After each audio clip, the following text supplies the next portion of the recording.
Okay, so picture this. It's 1996 and Kodak is unstoppable. They own the moment, and 8 out of every 10 rolls of film sold is produced by Kodak. And not only that, they employ more people than some whole country's population. The Wall Street Journal basically called them untouchable. So their business model was incredible. Every photo, every print, every memory, people paid them twice. Once for the camera and once for the film. They had their business model completely locked down, extremely predictable and wildly profitable. So, let's stop for a second. You're the CEO of Kodak. You have 85% market share. You have billions of dollars in revenue. What's your biggest threat? Is it competition? Is it trends? It is, of course, the digital camera. So this type of digital camera came a few years later on, but the first digital camera was actually created by this guy called Steve Saas. This is a 0.01 megapixel camera recorded on a cassette tape. It took 23 seconds to capture just one image. And who did he work for? Was it Canon? Was it Nikon? Was it Fujifilm? No, he worked for Kodak.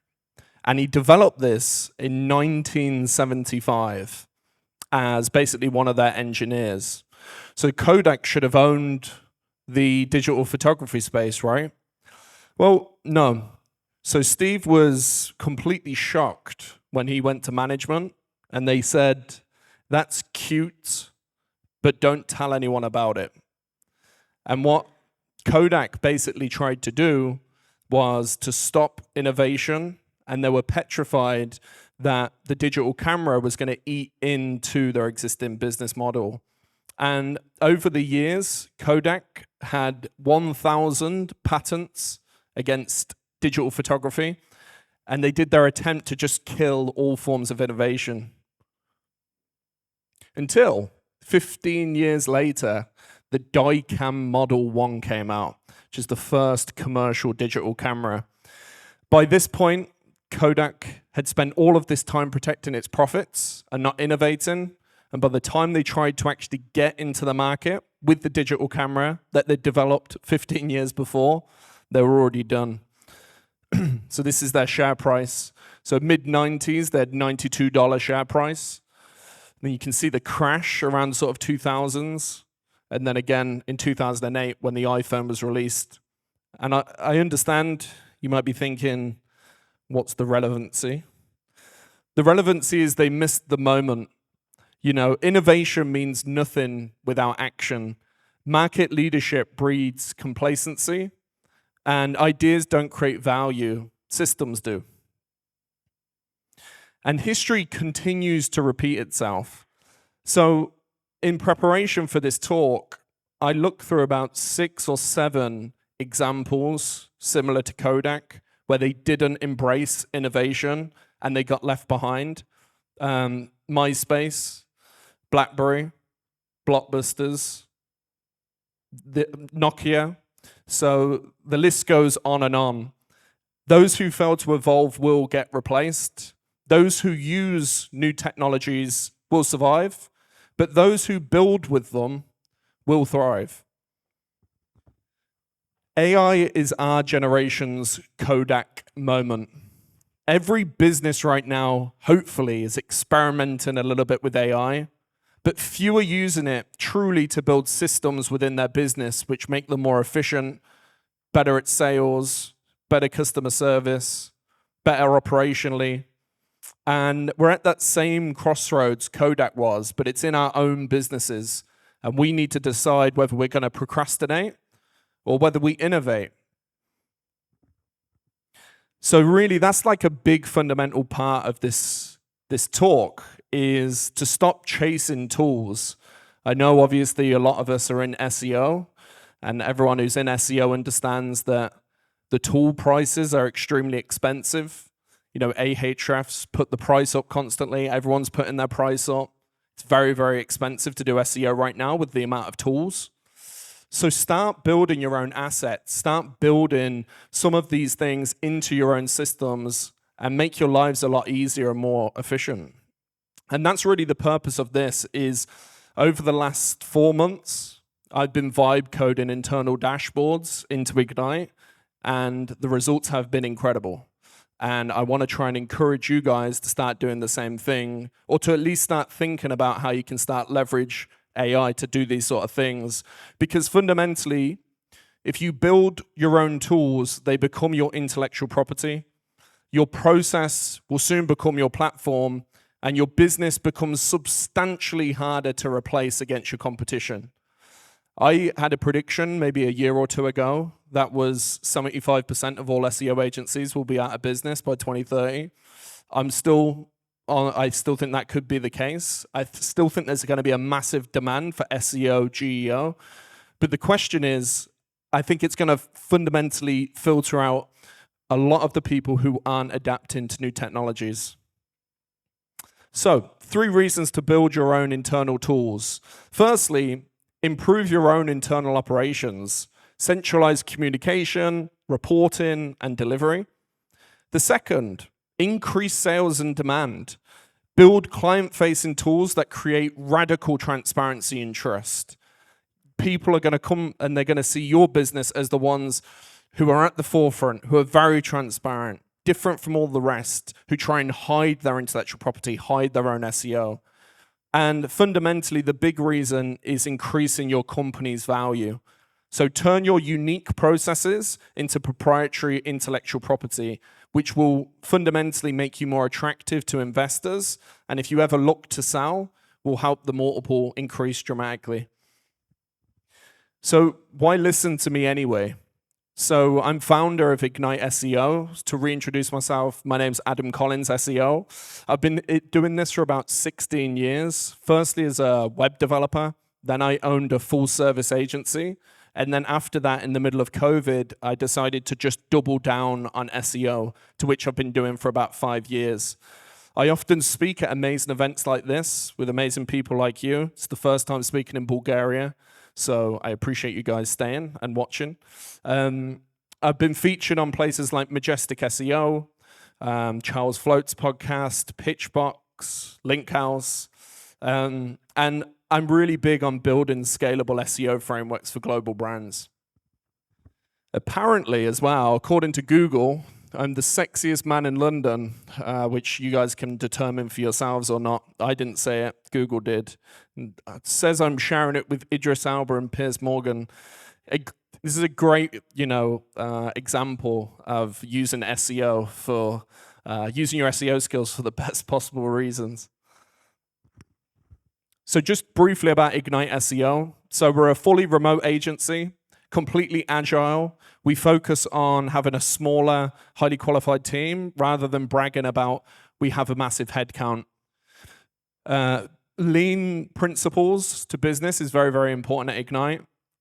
Even though we're based in London, we're a fully remote agency. We dominate in London, we dominate across the UK, but we work with customers worldwide with a small, lean team with no office, no sales force. And we fundamentally grow through our systems. I never really wanted to run a big company, so it's never, I don't like HR, so which is awful in England, very, very it's overwhelming. So I want a close-knit team of experts and to stay lean.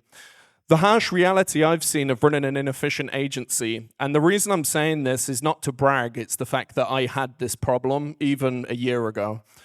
Tiny margins.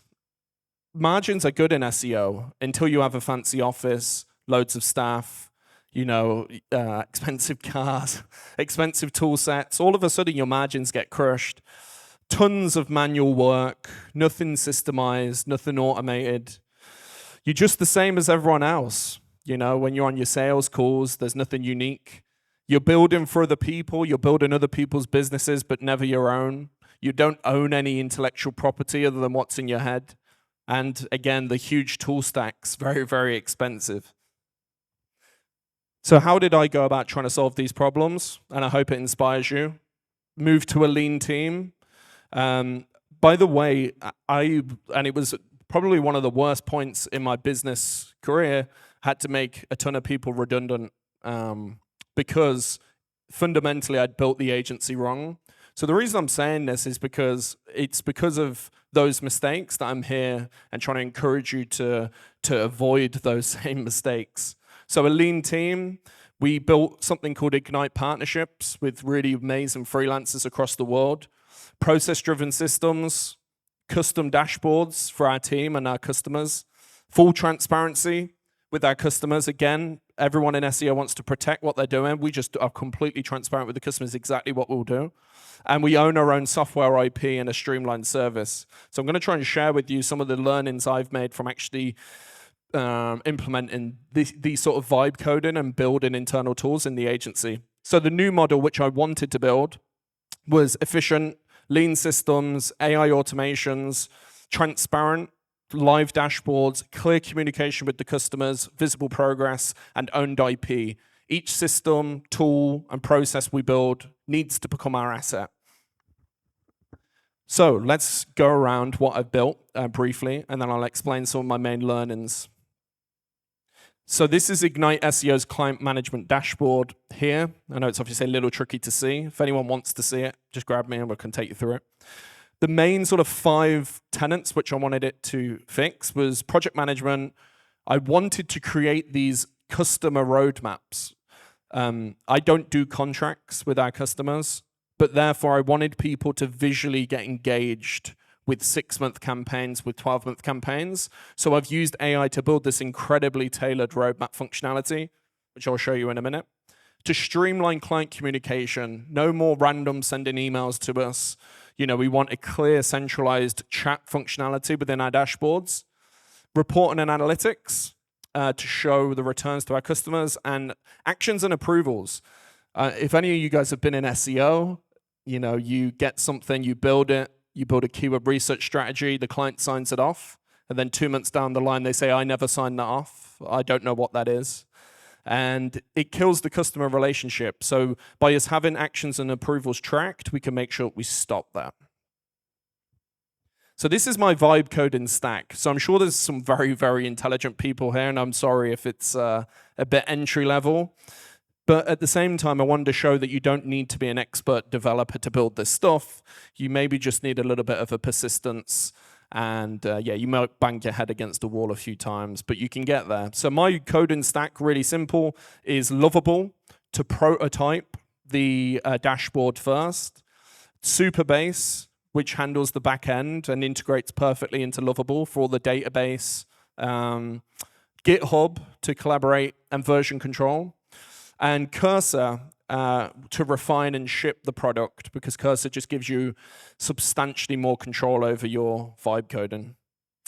So I'll just briefly run you through some of the things, because you know I'm saying all of this, but it might look terrible. So this is the project management side. I'm glad the GIF worked. It was risky. So a unified dashboard, accountability, and automation and clarity for all of our customers. So we said about seamless communication. So we've built a complete chat functionality into each of the projects. We can speak about specific tasks, specific months.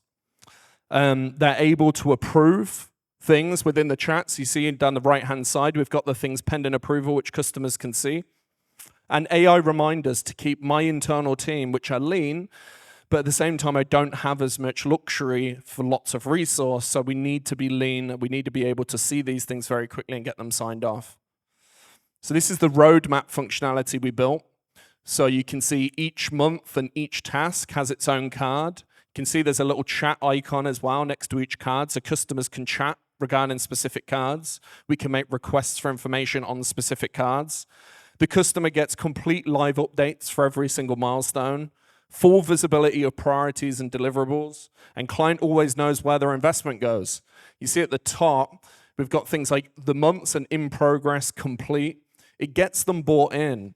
It means as well we can do a really nice 5-minute Loom video every month and send to the customer, say, look where you are on your journey to get to X. And that's really why we wanted to build these roadmaps.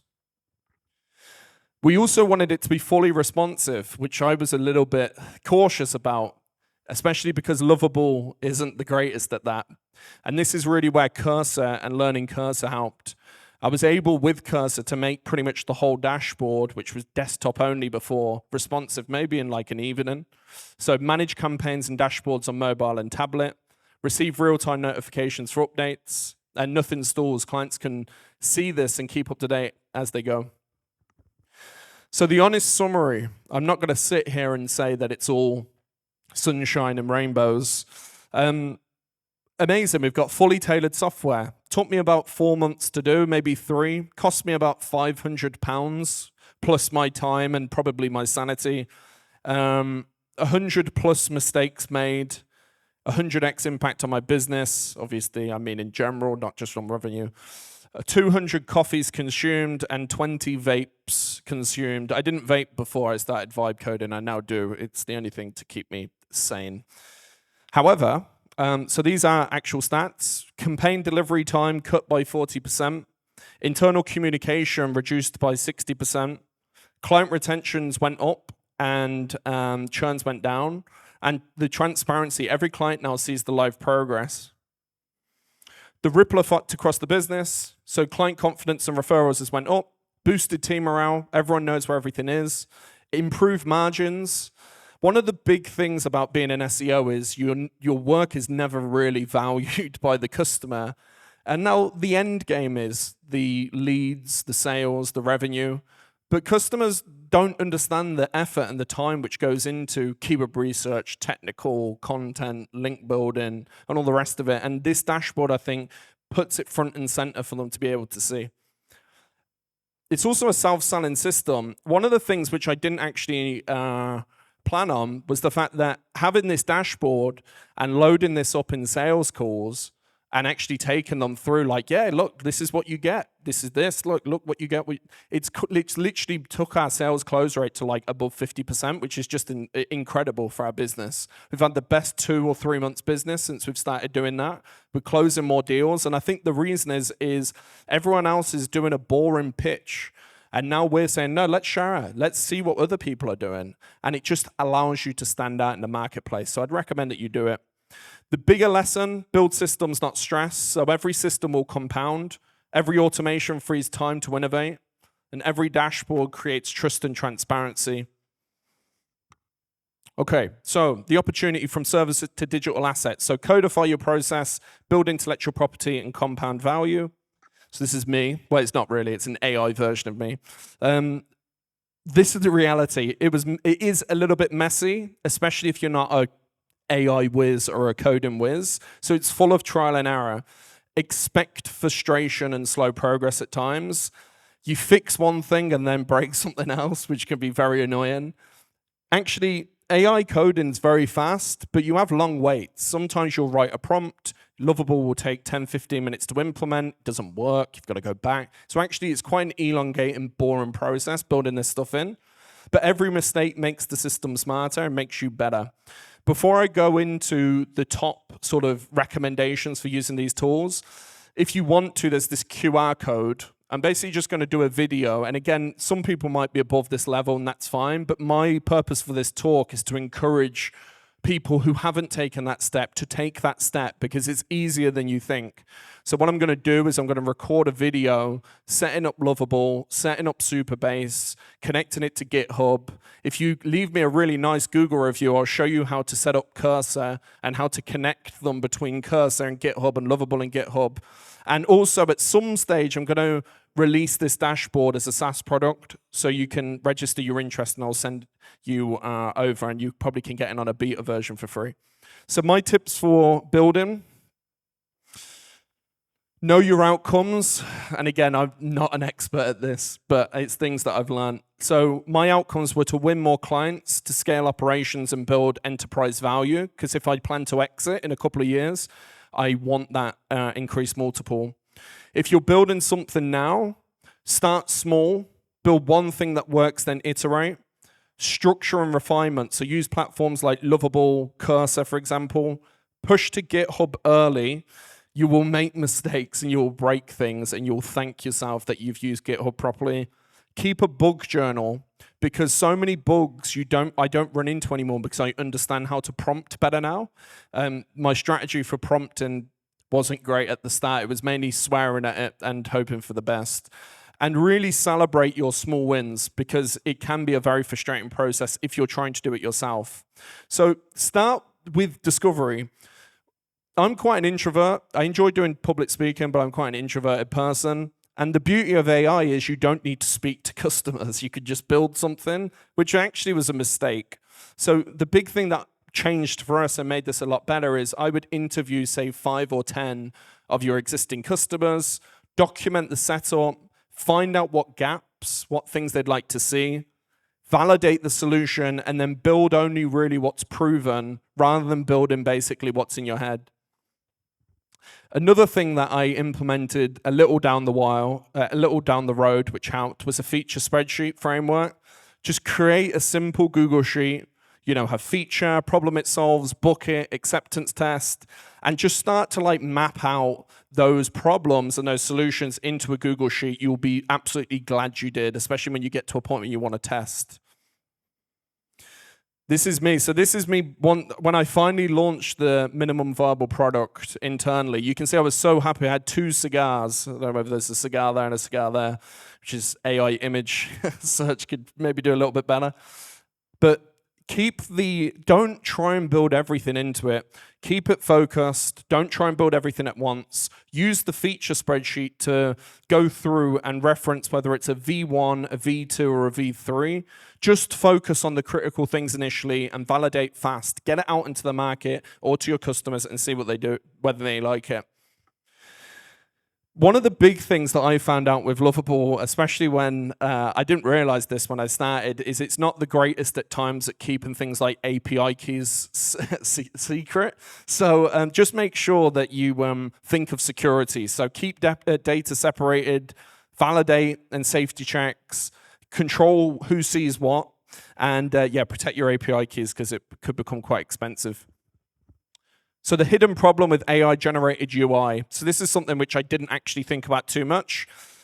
When you're building these prompts in this dashboard, it's really easy for different designs will have different changes. One time the dashboard will have a top strip, then it won't, then it will use one font, not the other. So inconsistent UI patterns, random colors and fonts, fragmented buttons, and a disjointed experience. When you bring it all together, it really makes it look just not high quality. So one of the big things that helped me in Lovable, start by creating a style guide where you literally tell Lovable, you have to use the color palette, you have to use the typography, you have to use the component library. And that style guide page can just sit in your admin dashboard. And it's just a great way of saving yourself so much headache. One of the things is Lovable and even Cursor work on credits. So the more time you spend prompting, trying to fix buttons, the more you're spending your money, and it can add up quite quickly. The other thing is clear prompts get results. So this is the formula. I'm sure there's a better formula than this, but this is what works for me. So context first. So what problem are you solving? Then the goal. What do you want it to create? Then the limits. What should stay the same? That really helped me from things being broken all the time. And success, how will we know it actually works? This is a really good example.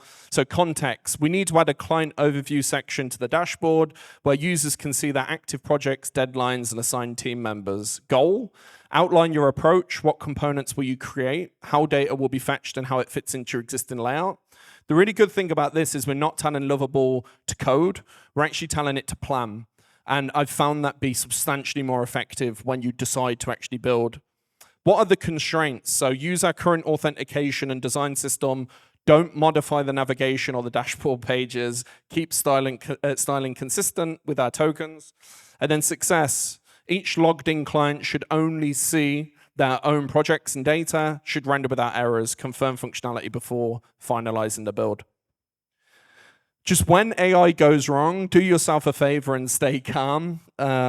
It's easier said than done. Expect hallucinations, investigate the root cause. I actually use that wording often, and document and fix properly. So a good prompt example could be, the same errors persists. Investigate thoroughly to find the exact root cause, stop all changes, and methodically re-examine the entire flow. And usually that will actually fix it. You can go a step further than this if you can't fix it, and literally just tell Lovable to actually recreate the whole feature from scratch. And sometimes that will fix it as well. Okay, I'll speed up a little bit. The secret weapon for UX and interface is Cursor. I delayed setting up Cursor, and it was one of the best things I did. There's a bit of a learning curve, but smart UX refinement, activate the simple browser, pixel perfect polish, and learning curve, but it's worth climbing. And the last couple of points I'll say is Cursor Plan has recently been released, and it's a game changer. You upload your spec, it will literally plan everything for you, and it's very, very easy to execute. Things I wish I'd knew quickly. So again, this is me angry. Validate before building. Plan features first. Keep it simple. Expect debugging. It's probably going to take longer than building, and trust the process. Why IP increases valuations? This is me, and there's a moat around the castle. It will increase the valuation of your business. Your margins will increase because you'll be substantially more efficient, and it will give you a competitive advantage. 90-day plan, discover and plan the first 30 days. Day 30 to 60, build core foundation with Lovable. Day 60 to 90, refine and pilot. And the last sort of 2 points, so last 20 seconds, we're currently recruiting. We'd happily recruit from Bulgaria. We're looking for project managers, salespeople, and SEO strategists. So contact me at hello@igniteseo.co.uk if you'd like a job. And like I said, if you want the videos, please follow this and leave me a Google review. But thank you so much. You've been amazing. I hope you enjoy the rest of your day.